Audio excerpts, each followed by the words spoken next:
Newton law of gravitation. Newton ने gravitation के बारे में बताया था।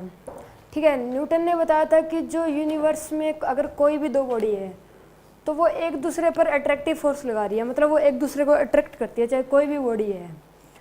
ठीक है, जैसे दो स्टूडेंट हैं तो ये एक दूसरे पर अट्रैक्टिव फोर्स लगा रहे हैं, ये लगा रहे हैं पर ये पास पास नहीं आ रहे, पास पास इसलिए नहीं आ रहे अगर ये अट्रैक्टिव फोर्स लगा रहे हैं तो ये पास पास इसलिए नहीं आ रहे क्योंकि नीचे से फ्रिक्शन लग रहे हैं, नीचे से फ्रिक्शन लग रहा है इसलिए पास पास नहीं आते।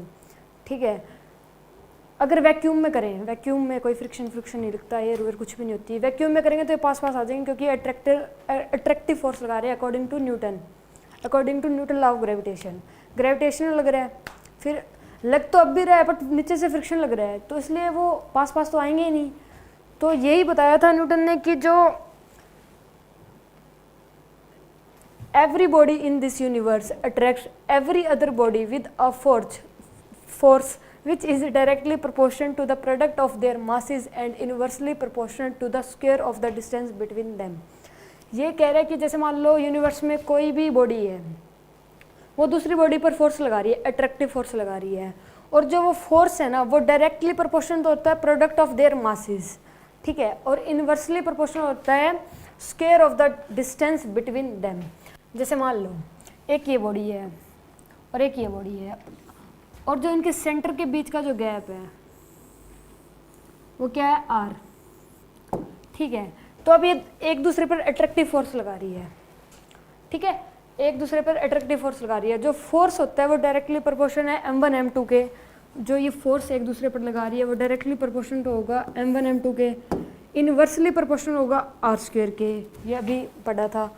ठीक है, और इन दोनों को मिला के लिखेंगे तो f directly proportional m1 m2 by are square.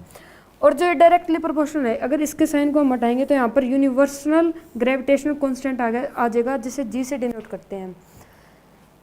इसके आगे यूनिवर्सल क्यों लगता है, क्योंकि ये ना हर जगह वैलिड है, इसकी वैल्यू सेम ही रहती है। जो इसकी वैल्यू है 6.67 इंटू 10 की पावर -11 न्यूटन पर मीटर स्क्वायर पर केजी स्क्वायर, ये हमेशा वैलिड है, कहीं भी चले जाओ, हर कंट्री में हर जगह ये वैलिड है, हर प्लेस हर जगह कहीं चले जाओ कहीं भी, तो ये कांस्टेंट ही रहती है, ये अपने आप में एक किसी पर डिपेंड नहीं होता, ये इतना ही रहेगा, कहीं भी चल जाओ, मून मान कहीं पे चल जाओ, ये इतना ही रहता है। और हर किसी के आगे नहीं लगता, सिर्फ कुछ ही है जो मतलब किसी पर डिपेंड नहीं होते, उसके आगे यूनिवर्सल लगता है। ठीक है, तो यहाँ से क्या फॉर्मूला बन गया, force equal to F equal to G m1 m2 by are square. G की वैल्यू अभी 6.67 इंटू 10 की पावर -11 न्यूटन मीटर स्क्वायर पर केजी स्क्वायर। ठीक है, m1 m2 इन दोनों का मास है। ठीक है, और रेडियस इनके सेंटर के बीच का क्या है, डिस्टेंस। ठीक है, तो अब एक क्वेश्चन है कि अगर m1 को डबल कर दिया, m2 को डबल कर दिया और रेडियस को भी डबल कर दिया, जो f की वैल्यू है उस पर क्या इफेक्ट पड़ेगा, तो ये सेम लगेगा। ठीक है, तो यहाँ पे करें, m1 को क्या करना है डबल, m2 को क्या करना है डबल, और रेडियस को भी क्या करना है डबल, डबल होगी, सॉल्व कर लेते हैं।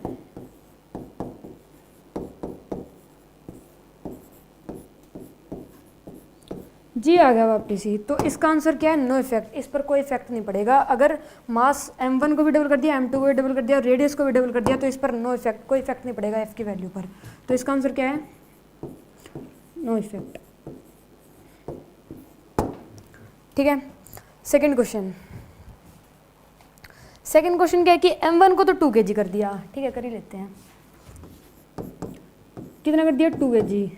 ठीक है, और m2 को क्या कर दिया, 4 kg, और रेडियस क्या कर दी, 2 करेंगे तो उसका स्क्वायर 4 हो जाएगा, तो यहाँ से ये कट गया, तो आंसर क्या आ गया, 2g। तो इसका आंसर क्या है, 2g। समझ आ गया होगा। ठीक है,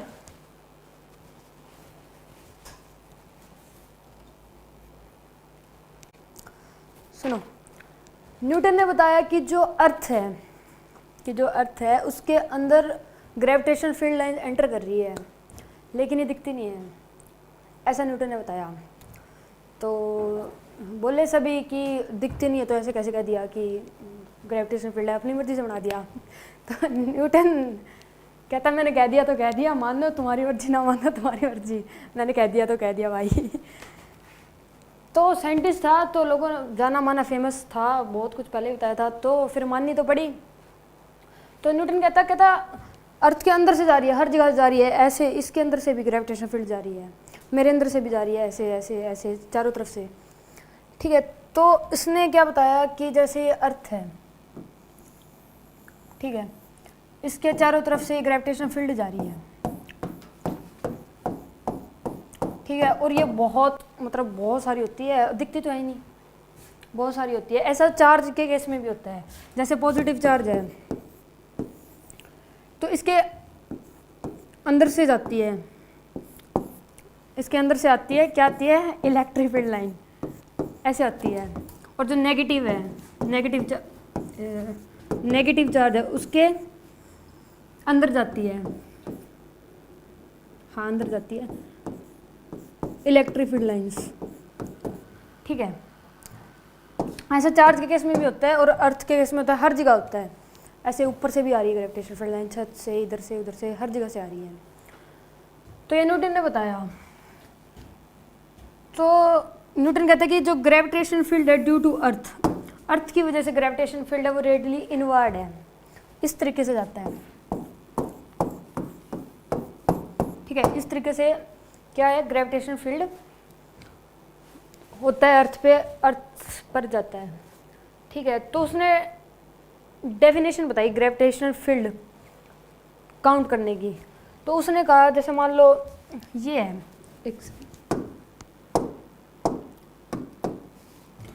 उसने कहा जैसे मान लो यहाँ पे हमें पता लगाना है कि ग्रेविटेशन फील्ड कितने हैं, तो इसके चारों तरफ एक यूनिट एरिया बना लो, और इस यूनिट एरिया में से जितनी number of gravitation field line pass हो रही है वही इसका ग्रेविटेशन फील्ड है। ठीक है, number of gravitation field line passing through a unit area is called gravitational field. तो वही क्या है, ग्रेविटेशनल फील्ड है, ऐसा ही न्यूटन ने बताया था। ग्रेविटेशनल फील्ड के दो और भी नाम होते हैं, gravitational field intensity, gravitational field strength. Gravitational field intensity और ग्रेविटेशनल फील्ड स्ट्रेंथ। ठीक है, ये सब न्यूटन ने बताया। और क्या बताया न्यूटन ने कि जैसे मान लो ये है, ये बिल्कुल पास है अर्थ के सरफेस के, जो ग्रेविटेशन फील्ड है बिल्कुल पास, तो यहाँ पे जो ग्रेविटेशन फील्ड लाइन है वो एक दूसरे के पैरेलल है। ठीक है, तो यहाँ का जो ग्रेविटेशन फील्ड है वो हम यूनिफॉर्म लेके चलते हैं, जो अर्थ का बिल्कुल सरफेस के पास है उसे हम यूनिफॉर्म लेके चलते हैं।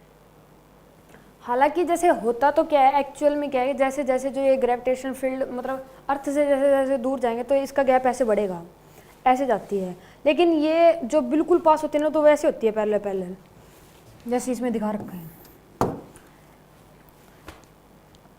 लेकिन ये ऐसा होता नहीं है, लेकिन ये मान के ही चलना पड़ता है कि यूनिफॉर्म है, इसलिए यूनिफॉर्म लेके ही चलना पड़ता है। तो इसकी जो वैल्यू होती है, जो जी कॉन्स्टेंट होता है, वो ये 9.81 ही लेके चलना पड़ेगा अर्थ के सरफेस के नज़दीक। ठीक है, तो ये सब इसने न्यूटन ने बताया। ठीक है,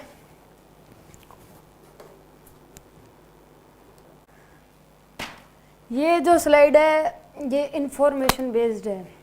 ठीक है, इसमें याद ही करना पड़ेगा, समझने वाली कोई चीज़ है नहीं ज़्यादा। तो न्यूटन ने क्या बताया कि जो मास ऑफ अर्थ है, अर्थ का जो मास है वो कितना है, 6 × 10⁻24 kg।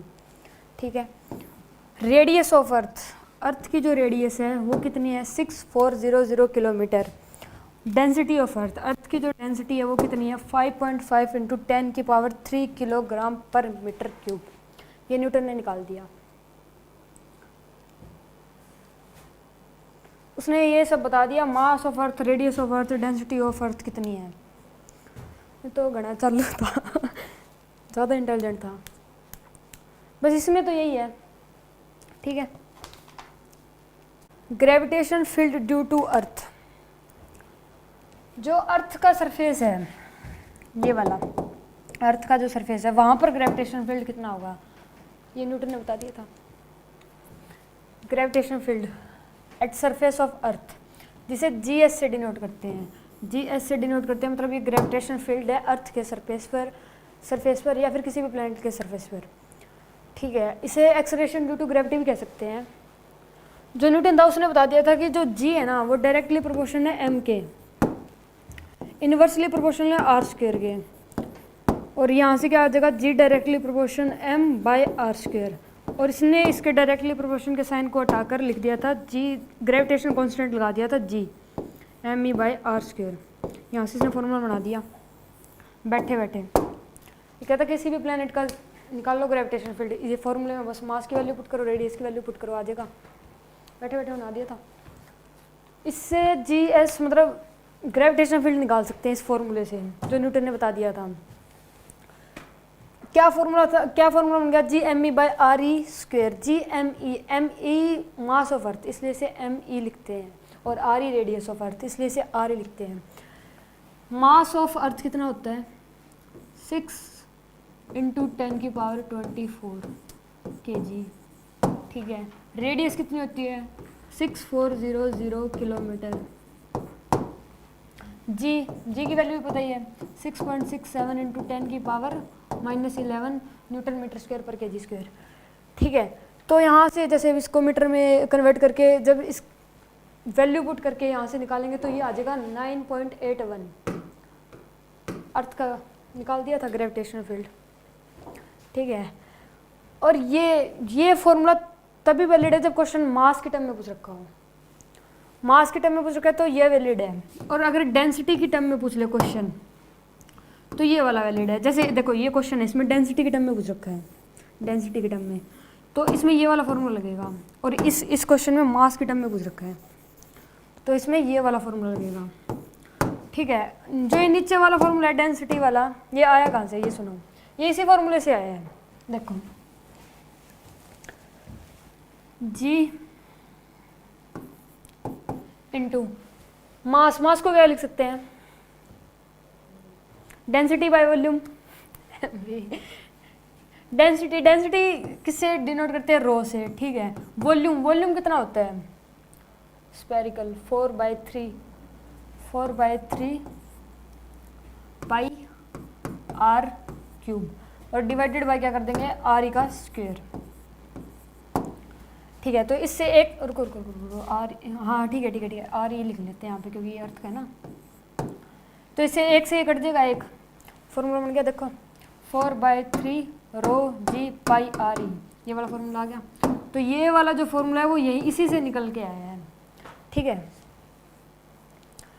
अब ये देखो ये क्या कह रहा है, if a man can jump up to a height of 1 metre on earth then he can jump on moon up to a height of 6 metre. अगर कोई आदमी है वो अर्थ पर 1 मीटर तक जंप कर सकता है तो वो उसका 6 टाइम्स अर्थ पर जो जंप कर सकता है उसका 6 टाइम मून पर भी कर सकता है। मून पर करेगा ही, कर सकता है क्या है, मून पर करेगा। ठीक है, तो ये किस लिए होता है, ये इसलिए होता है क्योंकि वहाँ पे ग्रेविटेशनल फील्ड बहुत कम है।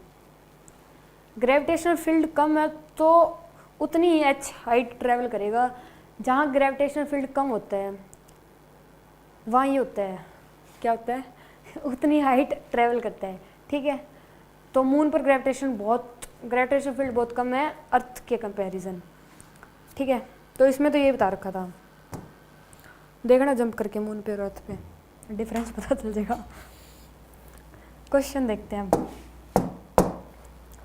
If mass of earth is double and radius of earth is double, what is the new gravitational field on surface of अर्थ। एक तो इसने मास के टर्म में पूछ लिया, अभी बताया था अगर मास के टर्म में पूछ ले तो कौन सा फॉर्मूला वैलिड है, ये वाला। ठीक है, ये वाला फॉर्मूला वैलिड है अगर मास के टर्म में पूछ ले। तो इसमें क्या कहता है कि जी मास को क्या करते हैं डबल, रेडियस को क्या करना है डबल। कर दी भाई, सॉल्व कर लो। क्या आंसर आ गया, g/2। तो इस क्वेश्चन का आंसर है g/2।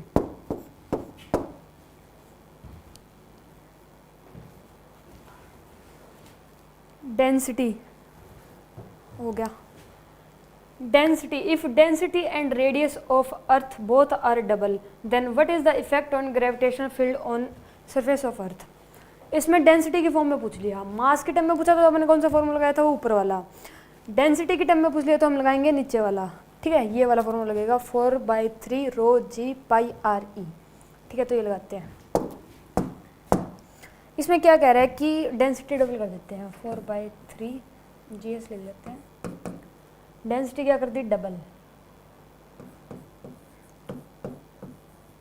और क्या डबल कर दिया, रेडियस भी डबल कर दी।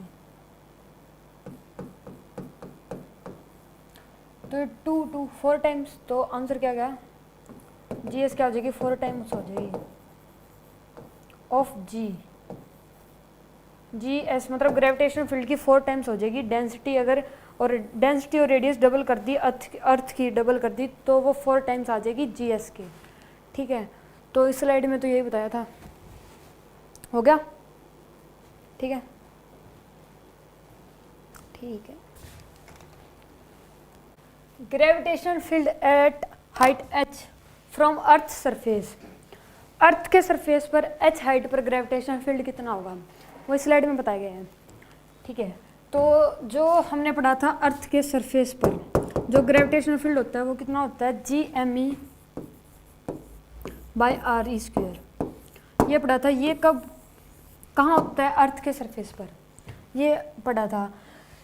तो अगर हम h हाइट पर चले गए और वहाँ पे अगर ग्रेविटेशनल फील्ड ढूंढना है तो फॉर्मूला बन जाएगा GME/RE + h का होल स्क्वायर। देखो सेम ही फॉर्मूला है, बस प्लस h हो गया क्योंकि h हाइट तक गए ना, तो प्लस h तो होगा ही। h क्या है फिर, हाइट, यहाँ से लेके यहाँ तक की जो हाइट है वो h है, r रेडियस है, g वही यूनिवर्सल ग्रेविटेशनल कांस्टेंट, me क्या है, मास ऑफ अर्थ। इनकी वैल्यू हमें पता है, ठीक है। और ये हमेशा वैलिड होते हैं, ऑलवेज वैलिड, हमेशा वैलिड होता है ये, ठीक है। और तो कुछ बता ही नहीं गया इसमें, क्वेश्चन देख लो फिर। What is gravitational field at a height RE from earth surface in term of GS, formula लगेगा यही, लगाओ GME, h की जगह क्या पुट करना है, RE, तो कर दिया RE स्क्वायर, कितना हो जाएगा, 2RE उसका स्क्वायर।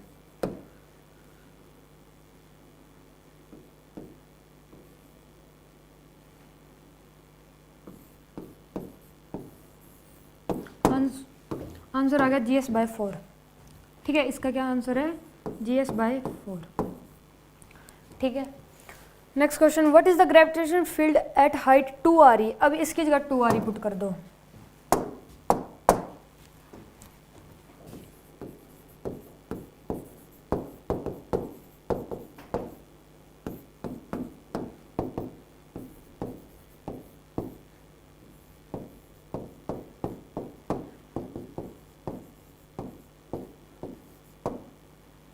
तो इसका आंसर क्या आ जाएगा, GS/9, ठीक है। क्वेश्चन हो गए, समझ आ गया, ठीक है, ठीक है, समझ आ गया। एक दूसरा फॉर्मूला भी बनाया गया वही कि h हाइट पर ग्रेविटेशनल फील्ड निकालने का, अर्थ के सरफेस से h हाइट पर ग्रेविटेशनल फील्ड निकालने का, जो अभी पीछे किया था, जो अभी पीछे फॉर्मूला किया था, ये वाला, ये हमेशा वैलिड है। लेकिन जो ये वाला फॉर्मूला है ये हमेशा वैलिड है और इससे आंसर भी हो जाते हैं, मतलब आंसर निकल जाते हैं, कैलकुलेशन हो जाती है, लेकिन इसकी कैलकुलेशन बहुत टफ है। अगर जो फॉर्मूला है GME, फॉर्मूला देखो, GME/RE + h का स्क्वायर, ये जो फॉर्मूला है, अगर इसमें h है, जो h है, अगर इसे h में स्मॉल वैल्यू पुट करते हैं तो उसका रूट स्क्वायर करना, तो ये बहुत टिपिकल हो जाता है, इसकी कैलकुलेशन टफ हो जाती है बहुत ज़्यादा, ठीक है। आंसर तो निकल जाएगा बट कैलकुलेशन बहुत टफ हो जाती है।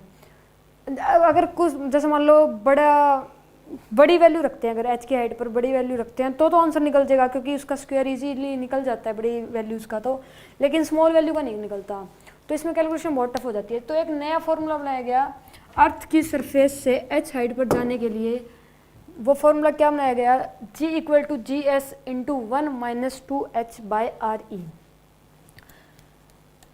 और ये सिर्फ जो ये वैलिड है ना, ये सिर्फ 500 किलोमीटर तक है, मतलब h की वैल्यू 500 तक ही अगर हम डालेंगे तो ये फॉर्मूला लगेगा, तभी इससे आंसर आएगा, वरना तो फिर और इससे बड़ी करेंगे तो जो पीछे वाला फॉर्मूला जो ये वाला फॉर्मूला इसमें पुट कर लो, इसमें आ जाएगा। अगर इससे बड़ी वैल्यू है 500 किलोमीटर से अगर ज़्यादा बड़ी वैल्यू अगर है h जो डिस्टेंस है वो बड़ी कुछ ज़्यादा ही है, तो इस फॉर्मूले में अगर h की जगह पुट कर देंगे तो आ जाएगा, बड़ी वैल्यू का तो आ जाएगा, पर छोटी वैल्यू में कैलकुलेशन टफ हो जाती है, तो इसलिए छोटी वैल्यू के लिए ये नया फॉर्मूला बनाया गया। और ये कहाँ तक वैलिड है, 500 किलोमीटर तक बस, अगर इससे बड़ी ली तो फिर ये फॉर्मूला लगेगा, ठीक है। तो इसमें यही बताया है। और जो h वही height, RE radius of earth, और GS gravitational field at gravitational field, ठीक है। क्वेश्चन है, क्वेश्चन देखो, at height of 320 kilometre from surface of earth की सरफेस से हम 320 किलोमीटर तक चले गए, और वहाँ पे हमें क्या बताना है, एक्सेलरेशन ड्यू टू ग्रेविटी, मतलब decrease in g, fractional decrease in g और परसेंटेज डिक्रीज इन g, 4 पार्ट है, चारों बताने हैं, ठीक है। तो फॉर्मूला तो यही लगेगा, क्योंकि 500 से कम वैल्यू है ना ये, तो ये फॉर्मूला इस फॉर्मूले से हो जाएगी, फॉर्मूले उससे भी हो जाएगी लेकिन बहुत वो है, टफ हो जाएगा, बहुत ज़्यादा, बहुत टाइम लगेगा, कैलकुलेशन टफ है, तो इसी से कर लेते हैं, ठीक है। फॉर्मूला लगाते हैं, तो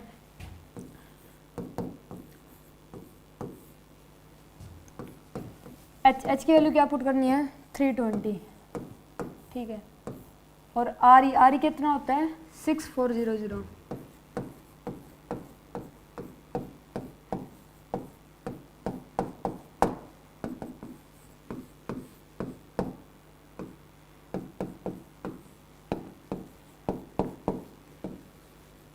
फर्स्ट का आंसर आ गया 9/10 GS, ठीक है, फर्स्ट हो गया। Second, decrease in G, decrease in G जो आती है वैल्यू उसमें से GS को माइनस कर दो, decrease in ji delta G भी होता है, ठीक है। तो ये माइनस कर देंगे तो कितना होगा, 1/10 GS, एलसीएम लेके माइनस करेंगे तो 1/10, ठीक है। डिक्रीज इन जी आ गया। फ्रैक्शनल डिक्रीज इन जी, जो ये वैल्यू आती है 1/10 GS, इसको डिवाइड कर दो GS से, तो कितना आ जाएगा 1/10, तो इसका आंसर क्या है 1/10, फ्रैक्शनल डिक्रीज भी आ गया, ठीक है। परसेंटेज डिक्रीज इन जी, जो ये आया है परसेंटेज कैसे निकालते हैं, मल्टीप्लाई बाय 100, तो 1/10 मल्टीप्लाई बाय 100, तो कितना आ गया 10%, हो गए चारों पार्ट, ठीक है, समझ आ गए, ठीक है, डन।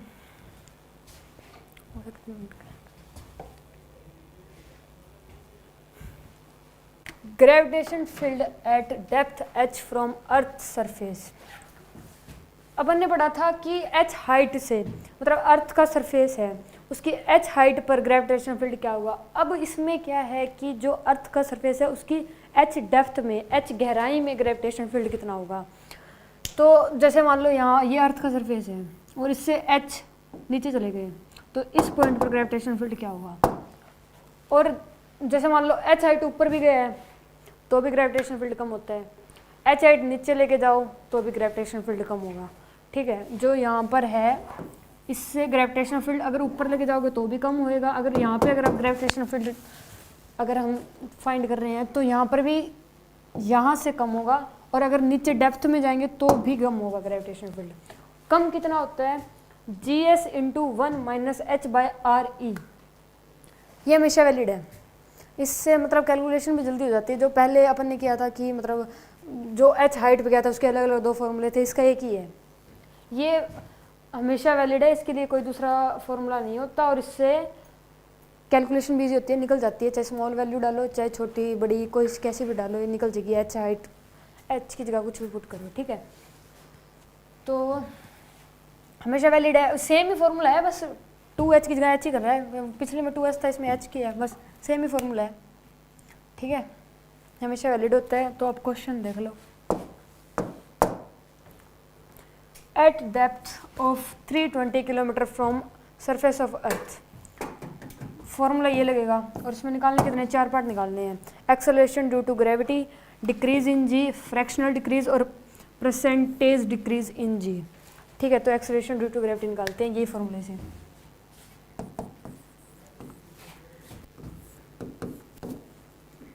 एच कितना दिया है 320, आर की वैल्यू कितनी आती है 6400, ठीक है।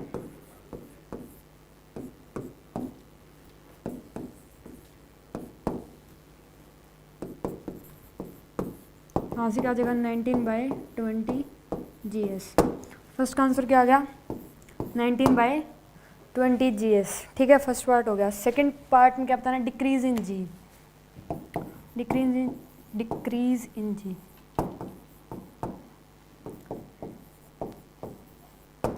आ गया 1/20 GS, सेकंड भी हो गया, ठीक है।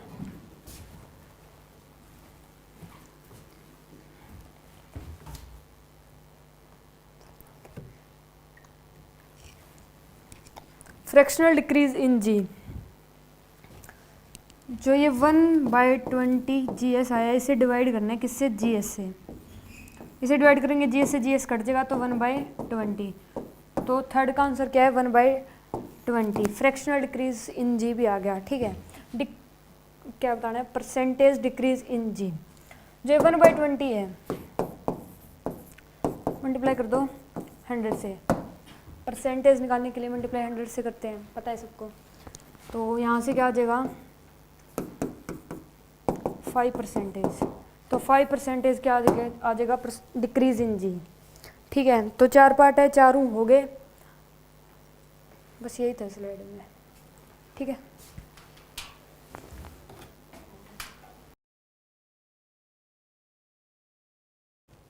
लैटिट्यूड, लैटिट्यूड है ना, वो एक प्रकार का एंगल होता है, ठीक है। होता क्या है वो समझेंगे। इक्वेटोरियल प्लेन, इक्वेटोरियल प्लेन क्या होता है, जैसे मान लो ये अर्थ है, ये अर्थ है, जो अर्थ के बीच में से जो मोटी सी लाइन पास कर रही है, अगर दिख रही है तो ये मोटी सी लाइन पास कर रही है, तो ये इक्वेटोरियल प्लेन, इक्वेटर और इक्वेटोरियल लाइन यही होती है। जो यहाँ पर होती है ना, जो ये लाइन है, जो यहाँ पर लोग रहते हैं वहाँ पर बहुत ज़्यादा गर्मी होती है, और जो ये पोल है, ये पोल होता है, यहाँ पे बहुत ज़्यादा ठंड होती है।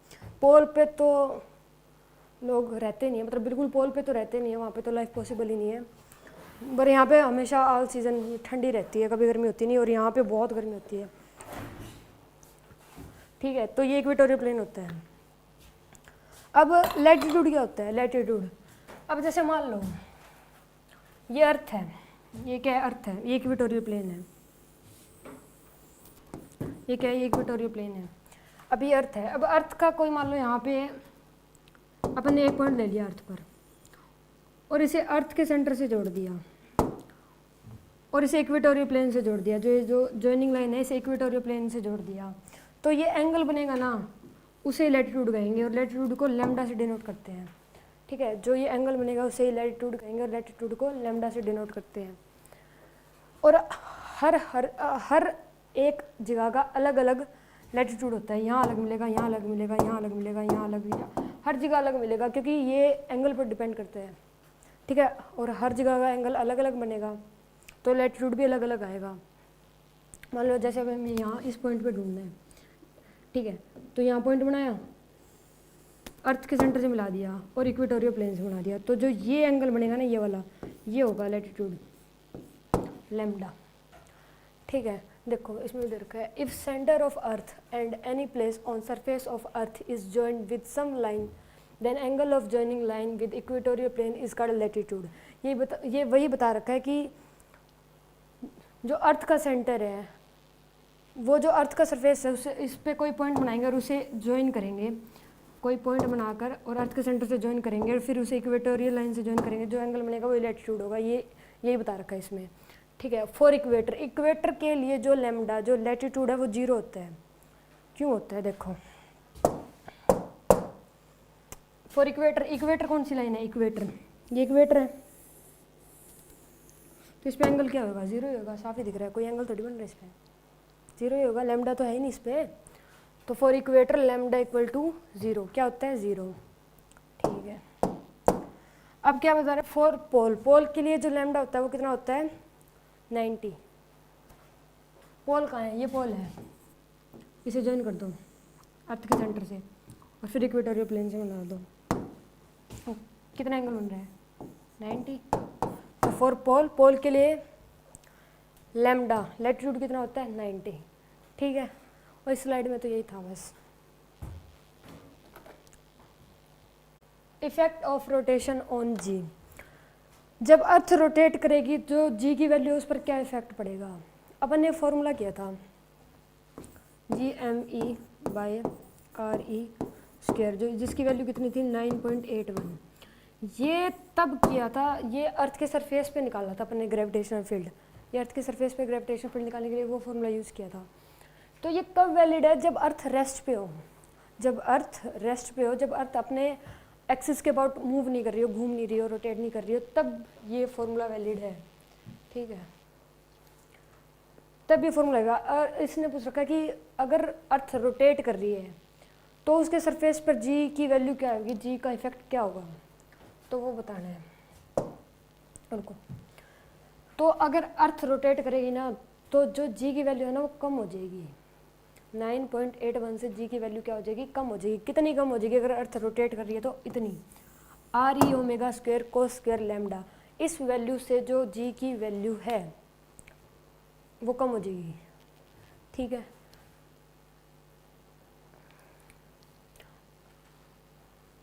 बस यही था। और जैसे मान लो आप यहाँ पे हो, अर्थ अगर रोटेट कर रही है ना, अर्थ अगर रोटेट कर रही है तो सबसे ज़्यादा जो इफेक्ट पड़ता है, सबसे ज़्यादा वो यहाँ पर पड़ता है, इक्वेटर पर, यहाँ पर सबसे ज़्यादा इफेक्ट पड़ता है अगर अर्थ रोटेट करती है तो। और जहाँ इफेक्ट पड़ता ही नहीं है, चाहे अर्थ रोटेट करो, रेस्ट में हो, डबल स्पीड से घूमो या कुछ भी हो, जिस कोई इफेक्ट नहीं पड़ता, तो वो होता है पोल। पोल पर कोई इफेक्ट नहीं पड़ता, चाहे अर्थ रेस्ट में है। अगर अर्थ रेस्ट में है ना तो भी अपन पोल की वैल्यू तो वही लेके चलेंगे, 9.81 GME बाय RE स्क्वायर, वही लेके चलते हैं। तो पोल पर कोई इफेक्ट नहीं पड़ता, अगर अर्थ घूमे, रेस्ट में कुछ भी करे, पोल तो वही रहेगा। और सबसे ज़्यादा इफेक्ट कहाँ पड़ेगा, इक्वेटर पर, यहाँ पर सबसे ज़्यादा इफेक्ट पड़ेगा। अब जैसे मान लो यहाँ आपका वेट कम है, अगर मान लो यहाँ आपका वेट क्या है, कम है, आप यहाँ पे हो, आपका वेट क्या है, कम है, यहाँ कहाँ हो आप, इक्वेटर पे हो ना, इक्वेटर पर मान लो आपका वेट कम है, आप यहाँ जाओगे, जाते जाते जाते जाते पोल पे आ जाओगे, पोल पर आपका वेट बढ़ जाएगा, पोल पर आपका वेट बढ़ जाएगा, क्यों, एक्सेलरेशन ड्यू टू ग्रेविटी की वजह से। पोल पर आपका वेट क्या हो जाएगा, बढ़ जाएगा। ठीक है, हर चीज़ का ही बढ़ जाएगा आपका, क्या, हर चीज़ का ही बढ़ेगा। तो और अगर अर्थ घूम रही है, रेस्ट में, तब ये वैल्यू है वो GME by RE square equal to 9.81, वो वैल्यू है अगर अर्थ घूम रही है, अर्थ रेस्ट पे, सॉरी अर्थ रेस्ट पे, तब वो वैल्यू है 9.81 की। अगर अर्थ घूम रही है तो जो जी की वैल्यू इससे कम हो जाएगी। और इससे ये भी पता चलता है कि जैसे जैसे अर्थ घूमेगी, जैसे मान लो डबल स्पीड से घूमने लगी, ऐसा होता नहीं है, पर मान लो अगर जैसे डबल स्पीड से घूमने लगी तो ग्रेविटेशन फील्ड कम होता जाएगा, उसकी स्पीड बढ़ती जा रही है, बढ़ती जा रही है, बढ़ती जा रही है, तो ग्रेविटेशनल फील्ड कम होता जाएगा। ठीक है, तो if earth is rotating with angular velocity omega, then gravitational field at general point will be, इतना हो जाएगा। जो जी की वैल्यू आएगी घूमती हुई अर्थ पर, वो क्या आएगी, GS minus RE omega square cos square lambda. ठीक है, एट इक्वेटर, इक्वेटर पर जो जी की वैल्यू है वो क्या होगी, कोस लैम्डा है, कोस लैम्डा। इक्वेटर पर कितना होता है, 0, 0 की वैल्यू क्या होती है, 0 डिग्री, क्या होती है, 1, तो ये 1 आ जाएगा, तो ये सारा क्या बन गया, 1, तो फॉर्मूला आ गया G equal to GS minus RE omega square. At equator पर ग्रेविटेशनल फील्ड निकालने का फॉर्मूला क्या आ गया, G equal to GS minus RE omega square. ठीक है, एट पोल, पोल पर क्या होता है, G इक्वल टू GS। एक तो अभी बताया कि यहाँ पर कोई इफेक्ट नहीं पड़ेगा, अर्थ घूमे रेस्ट पे कोई इफेक्ट नहीं पड़ेगा। अभी बताया पोल पर नहीं पड़ता, क्यों नहीं पड़ता, देखो कोस लैम्डा की जगह क्या पुट करेंगे 90 डिग्री कितना होता है कोस 90 0, ये सारा क्या बन जाएगा 0 बन गया तो क्या आ जाएगा G equal to G S, यहाँ से फॉर्मूला आ गया देखो G equal to G S, इसलिए कोई इफेक्ट नहीं पड़ता एट पोल पर G की वैल्यू का घूमती हुई अर्थ पे। अर्थ घूमे रेस्ट में हो, अभी बताया था अर्थ घूमे रेस्ट में हो डबल स्पीड से घूमे कुछ भी करे G की वैल्यू एट पोल पर सेम ही रहती है 9.81। देखो नीचे दे भी रखा है देखो no effect on G at pole due to rotation of earth की रोटेशन की वजह से पोल पर कोई इफेक्ट नहीं पड़ेगा। ठीक है, इस स्लाइड में यही था, होप समझ आ गई।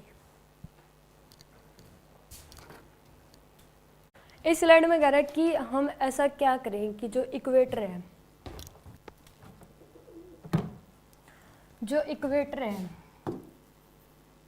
यहाँ पर जो ग्रेविटेशनल फील्ड है उसकी वैल्यू 0 हो जाए। ऐसा हम क्या करें कि जो इक्वेटर है वहाँ पर ग्रेविटेशनल फील्ड की वैल्यू 0 हो जाए। तो आपने फॉर्मूला पढ़ा था कि G equal to G S minus R E omega square at equator पर ग्रेविटेशनल फील्ड निकालने का, घूमती हुई अर्थ पर ग्रेविटेशनल फील्ड निकालने का क्या फॉर्मूला पड़ा था G equal to G S minus R E omega square, ये वाला फॉर्मूला क्या था। ठीक है, तो इस फॉर्मूले में क्या करें ऐसा कि जो एट इक्वेटर है यहाँ पे G की वैल्यू क्या आ जाए 0 आ जाए। तो इस फॉर्मूले में ये G की जगह 0 पुट कर दो, पुट कर दिया, यहाँ से आ जाएगा omega square equal to G S by R E. इसे पूरा सॉल्व करेंगे तो आ जाएगा omega equal to G S by R E पूरे का रूट। तो इतनी वेलोसिटी देनी पड़ेगी, इतनी स्पीड से अर्थ को घूमना पड़ेगा जिससे इक्वेटर पर G की वैल्यू क्या हो जाएगी 0 हो जाएगी, इतना करना पड़ेगा। ठीक है, वैसे ये पॉसिबल नहीं है, ह्यूमन मैन अपन तो कर ही नहीं सकते। ओके हो गया, जादूगर मैजिशियन नहीं है अपन है मैजिशियन कुछ नहीं होता। ठीक है, तो क्या करें कि मतलब इतनी वैल्यू करनी पड़ेगी, इतनी स्पीड देनी पड़ेगी, आपको इतनी स्पीड से घूमना पड़ेगा अगर इक्वेटर पर G की वैल्यू क्या करनी है 0 करनी है तो। और जो ये वैल्यू है ना omega equal to G S by R E पूरे का रूट, ये 17 टाइम्स होती है। किसकी 17 टाइम्स होती है? जो अर्थ अभी प्रेजेंट में घूम रही है, अर्थ अभी जो प्रेजेंट में घूम रही है उसकी 17 टाइम्स होती है। ठीक है, अर्थ जो अभी प्रेजेंट में घूम रही है, जो ये वैल्यू है उसकी 17 टाइम्स होती है। 70 टाइम्स करनी पड़ेगी हमें वैल्यू, जिससे यहाँ पे ग्रेविटेशन फील्ड क्या हो जाएगा 0 हो जाएगा। अच्छा, अर्थ किस स्पीड से घूम रही है अभी वो देखो, ओमेगा इक्वल टू क्या होता है थीटा बाई टी, एक चक्कर काटेगी तो थीटा की वैल्यू हो जाएगी 2 पाई टाइम। अर्थ अपना एक चक्कर 24 घंटे पूरे करती है, एक दिन में पूरे करती है। 24 इंटू 1 घंटे में 60 मिनट, 1 मिनट में 60 सेकेंड। तो देखो जो ये नीचे वाली वैल्यू है बहुत बड़ी आएगी, तो ओमेगा है